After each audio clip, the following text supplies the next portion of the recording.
Hello दोस्तों, आज हम बात करेंगे मेल सेक्सुअल बिहेवियर या सेक्सुअलिटी को संबंधित कुछ इम्पोर्टेंट अवधारणाएं या मिथ्स के बारे में। ज़्यादातर मेल और फीमेल दोनों का अपना अलग तरह का सेक्सुअल बिहेवियर होता है जिसको सेक्सुअलिटी बोलते हैं। इससे संबंधित बहुत सारी अवधारणाएं, लोगों को एक फिक्स्ड कॉन्सेप्ट है, मेल ऐसा बिहेव करेगा, फीमेल ऐसा बिहेव करेगा, जो कि अक्सर काफ़ी केस में गलत भी होता है।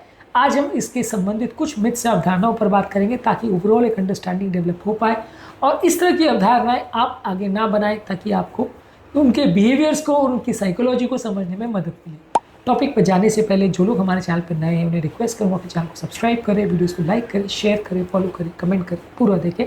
टॉपिक इंपॉर्टेंट है, आपको किसी भी और चैनल पर नहीं मिलेगा, इसे अंत तक देखिएगा। चलिए शुरू करते हैं। सबसे पहला और ऑब्वियस चीज़, लोगों को ऐसा लगता है कि मेल व्यक्ति हमेशा सेक्स के लिए रेडी होता है, कोई भी स्टिमुलस नहीं भी हो या कोई भी इंपॉर्टेंट इशू नहीं हो, वो हमेशा रेडी होता है। ऐसा नहीं है। ज़्यादातर मेल पेशेंट्स या मेल व्यक्तियों को भी बहुत सारे फैक्टर्स होते हैं जो ड्राइव करते हैं, जिसमें उनका ओवरऑल मेंटल स्टेटस कैसा है, उनका स्ट्रेस लेवल कैसा है, फटीग कैसा है, हेल्थ कैसा है, इमोशनल वेलबींग कैसा है। और ये सारी चीज़ों की वजह से भी मेल पेशेंट का भी या मेल व्यक्ति का भी लिबिडो या उसका सेक्सुअल ड्राइव अफेक्ट हो सकता है, उसका भी सेक्सुअल डिज़ायर ज़्यादा या कम हो सकता है। हालांकि ओवरऑल ऐसा माना जाता है कि टेस्टोस्टेरोन लेवल आपका लिबिडो अफेक्ट करता है और मेल में क्योंकि टेस्टोस्टेरोन ज़्यादा होता है इसलिए मेल व्यक्ति में थोड़ा लिबिडो या सेक्सुअल ड्राइव कंपैरेटिवली फीमेल के कंपैरिजन में ज़्यादा होती है। हालांकि ये भी पूरी तरह से सच नहीं है और ऐसा भी माना जाता है कि फीमेल में सेक्सुअलिटी अच्छी खासी ऑलमोस्ट मेल के बराबर होती है, लेकिन कंपैरेटिवली सोशल नॉर्म्स की वजह से वो उतना ज़्यादा उसको एक्सप्रेस नहीं करती। लेकिन हाँ, सेक्सुअलिटी कंपैरेटिवली उनकी उतनी कम नहीं होती है। पर हाँ, ये सोचना कि मेल हमेशा सेक्स के लिए रेडी होता है, उसमें कोई भी ड्राइव की ज़रूरत नहीं है, कोई फोर्स की ज़रूरत नहीं है। और यदि कोई मेल इसके लिए रेडी नहीं है तो उसको हम साइकोलॉजिकली बीमार या फिजिकली बीमार मान लें तो ये गलत होगा, क्योंकि ये हमारा मेल के प्रति थॉट प्रोसेस को एक तरह से गलत साबित करता है। हमारा मेल व्यक्ति के बारे में सोचने का तरीका उनकी सेक्सुअलिटी को समझने को ही अफेक्ट करता है, इसलिए इस मिसकंसेप्शन को नहीं पालना चाहिए। इसके अलावा कुछ लोग को लगता है कि मेल व्यक्ति का सेक्सुअल परफॉर्मेंस, उसकी मैस्कुलिनिटी या वो कितना मस्क्यूलर है या कितना मैस्कुलाइन है या कितना मर्द है, इस चीज़ को डिफाइन करता है कितना अच्छा उसका सेक्सुअल परफॉर्मेंस है। अगर आप इसको उसकी मैस्कुलिनिटी के साथ एसोसिएट करेंगे तो अक्सर अननेसेसरी व्यक्ति को बहुत ज़्यादा सेक्सुअल प्रेशर और एंग्जाइटी डेवलप हो जाएगा। वो इसको अगर नहीं परफॉर्म कर पाता है सेक्सुअली या सेक्सुअल डिज़ायर उसकी कम होती है तो उसको लगने लगता है कि वो साइकोलॉजिकली वीक है, फिजिकली वीक है और वो अननेसेसरी अपने आप को पोर्ट्रे करने की कोशिश करता है, उसकी सेक्सुअल डिज़ायर्स को ज़्यादा दिखाने की कोशिश करता है। ये उसके ओवरऑल बिहेवियर पैटर्न को भी अफेक्ट करता है। इसलिए उसका सेक्सुअल परफॉर्मेंस की वो कितने देर तक और कितना अच्छा बेड में है, वो उसकी मैस्कुलिनिटी या उसके मेल बिहेवियर को डिफाइन नहीं करता। ये उसका एक पार्ट ज़रूर है, लेकिन यही एकमात्र पार्ट है, ऐसा नहीं है। इसके अलावा कुछ लोग को लगता है कि सही या जो रियल मेन होते हैं उनको कोई सेक्सुअल प्रॉब्लम्स नहीं होती, यानी असली मर्द वही है जिसको कभी कोई सेक्सुअल प्रॉब्लम नहीं होती। बहुत सारे ऐसे physical, mental, psychological, lifestyle factors हैं जिसकी वजह से भी लोगों का सेक्सुअल बिहेवियर इफेक्ट हो सकता है, उसका इरेक्टाइल डिसफंक्शन हो सकता है, लिबिडो लो हो सकता है। इसलिए अगर आप ये सोचते हैं कि वो आदमी मर्द ही नहीं है या मेल ही नहीं है जिसकी लिबिडो कम है या जिसको सेक्सुअल प्रॉब्लम है, तो ये करने से लोगों के मन में अननेसेसरी सेक्सुअल टेंशन डेवलप हो जाती है, वीकनेस डेवलप हो जाती है, वो बहुत ज़्यादा लो फील करने लग जाता है, बहुत ज़्यादा डिप्रेशन में चले जाते हैं, एंग्जाइटी में चले जाते हैं। इसीलिए ये भी एक बुरी तरह से मिसकंसेप्शन है। ऐसा नहीं है कि बीमारी उनको नहीं हो सकती, बीमारी किसी को भी हो सकती है और ये आपके सेक्सुअल बिहेवियर को भी अफेक्ट कर सकते हैं। जिस तरह से आपके फिजिकल बिहेवियर को, आपके मेंटल बिहेवियर को, आपके बॉडी के फंक्शंस को अफेक्ट कर सकते हैं, उसकी तरह से आपके सेक्सुअल बिहेवियर को भी अफेक्ट कर सकती है। और उसको कमज़ोर मान लेना या उसको बीमार मान लेना सिर्फ इसीलिए क्योंकि उसको अगर लिबिडो नहीं है या वो अराउज नहीं हो रहा, तो ये अगर आपका थॉट प्रोसेस रहेगा तो ये व्यक्ति में अननेसेसरी टेंशन क्रिएट करेगा और उसके ओवरऑल बिहेवियर को मॉडिफाई करेगा। इसके अलावा लोगों को लगता है कि मेल व्यक्ति को कोई इमोशनल इंटीमेसी की ज़रूरत नहीं होती, वो किसी के साथ भी सेक्सुअल इंटरकोर्स कर सकता है बिना इंटीमेट हुए, पर ऐसा नहीं है। मेल व्यक्ति की भी इमोशनल क्लोजनेस की ज़रूरत होती है, उनको भी अगर इमोशनल क्लोजनेस या ड्राइव मिलता है तो वो उसके सेक्सुअल एक्सपीरियंसेस और परफॉर्मेंस को बेटर मॉडिफाई कर सकता है। आप मेल बिहेवियर को अगर ओवर सिंप्लीफाई करेंगे तो अननेसेसरी आप उनको समझ नहीं पाएंगे और अननेसेसरी उनके बारे में गलत सोचे लेंगे, उनके बारे में अननेसेसरी प्रेजुडिसेस डेवलप करेंगे, जजमेंटल हो जाएंगे, जो कि आपका उनके प्रति सोच और नज़रिया को चेंज करेगा। इसलिए ऐसा बिल्कुल भी नहीं है कि उनको इंटीमेसी नहीं लगती है या इमोशनल क्लोजनेस की ज़रूरत नहीं होती। मेल व्यक्ति को भी इमोशनल क्लोज होने से ज़्यादा सेक्सुअल ड्राइव मिलता है, ज़्यादा उसकी बिहेवियर को अफेक्ट कर सकता है। इसके अलावा एक और मिसकंसेप्शन है, लोगों को लगता है कि सारे मर्द पोर्नोग्राफी देखते हैं और उसको एंजॉय करते हैं। अगर कोई व्यक्ति इसको एंजॉय नहीं कर रहा है तो वो मर्द नहीं है या वो मेल नहीं है।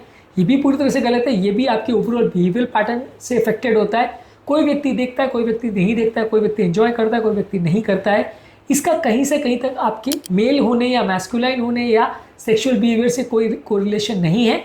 ये आपकी ओवरऑल एक बिहेवियर पैटर्न है।